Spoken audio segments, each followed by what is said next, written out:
Sam, you're getting. I've never seen you two guys get as out of control as you got on that phone call. They were jumping out of their seats, folks. Just at, the thing is that when John called, and maybe this is my own sort of bias and prejudice, but he sounded like he was going he sounded at first like, maybe it was the timbre of his voice. I thought, here's a guy who sounds like he's going to have something smart to say. And what astonishes me about these people is they plan to call. They have these arguments, and then they fall apart within seconds and they don't give me specifics. Keep it general. Why? See, this is the problem with libertarians. They cannot deal with data. They cannot deal with the empirical truth. They cannot deal with specifics. They are trapped in an ideology that says, I don't like something, and anything that doesn't comport with that is wrong. Period. It's like listening to a creationist talk about the fossil record. Yeah. It's the same thing. I'm sorry. That's why I say it's like a religion. I enjoyed when you were giving him like a specific place as an example, and he would go, "Can we get more broad here?" And then you were like, "All right, Europe." And then he was like, "Can we get more specific?" All right, let's go. We're going to need the perfect palate cleanser. Don from Atlanta.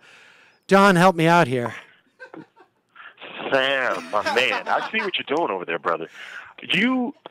I have to tell you that I've gone through like a bit of an emotional roller coaster with that last caller. Yeah. Because when he started out, I was like, oh, not another dumbass libertarian. But your genius is let these sons of bitches discuss and talk their own philosophy clear into the ground. What's so genius about it is this. If you let them talk long enough, you will see that they are basically two things. Selfish anarchists. Period. I don't think this guy's an anarchist. Anarchists, I find, generally have thought a lot more about what they're talking about. That they actually have a classical term of anti-government or the destruction of our society or of the government. These people, they're selfish in the fact that they don't want their money going to help people that they don't like. Period. That's it. I think that's where it comes from. I mean, but, this idea of, I believe in limited government. All right, well, relative to what? Like I say, that limited government is a meaningless term. It means nothing. If this guy doesn't I don't have a problem with the EPA because I'm for that. But I'm for EPA because I drink water, but I'm not for programs to help pregnant women because I'm a dude and I can't get pregnant. Right. There it is. Right. I mean, but I really didn't call for that. But that guy was that goes in the archives. That dude is classic. Yeah, I think we're gonna put a star next to that one.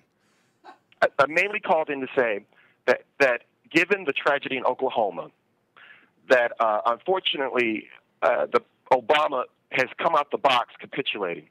He should have started a campaign on defining the two Republican senators of who they are and how they voted in the past and exposing them for what they are, and also saying that for all you a-holes out there that hate big government, guess what? Who's going to come in and help you but none other than big government? And I thought that back in the day when Obama got into office that he was going to be our Reagan and turning the big aircraft carrier that is this nation more towards a progressive slant. I didn't, of course I'm not crazy in thinking that we would get everything we want all in one president, but I thought he would just start changing the political, the conversation, the philosophy or the talking points that were out there, but he failed on that completely. And just like this, he's not telling the people in Oklahoma. I mean, look, but they don't know their voting record. I don't know that this is Obama's responsibility in this specific instance. In general, it would be nice that if he had provided at really any time other than when he was campaigning, some broad rhetorical arguments for, Yes. and he's done that in certain moments. I have to concede during, in some speeches, but I'm over that. It's a failure, but But look, done. I think what has to happen is, I can't wait to see what Tom Coburn. I think everybody should hold the line with this funding, and I can't wait for Tom Coburn to vote against disaster relief in his own state. And there you go. And make him live up to his absolutely. And I bet you he might. I think he will. I think Sam, he will. let me just say this one last thing. Yeah. I was completely against all libertarian callers, but given the genius and the beauty of that last caller, I am pro-libertarian. Let them come in, let them define themselves, and let them fall flat on their faces. This show is genius. Libertarians are awesome. More libertarians, more faces hitting the wall at 100 miles per hour.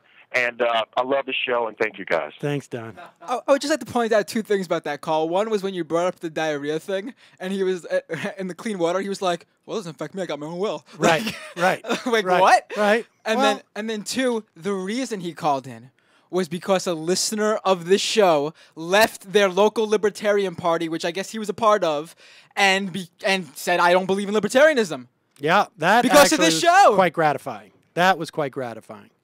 I hope. I hope John will call back in and make another case to try and get more of. He should actually. What should happen is John should have some more of his libertarian friends listen to the program to see if I can't convert more of them.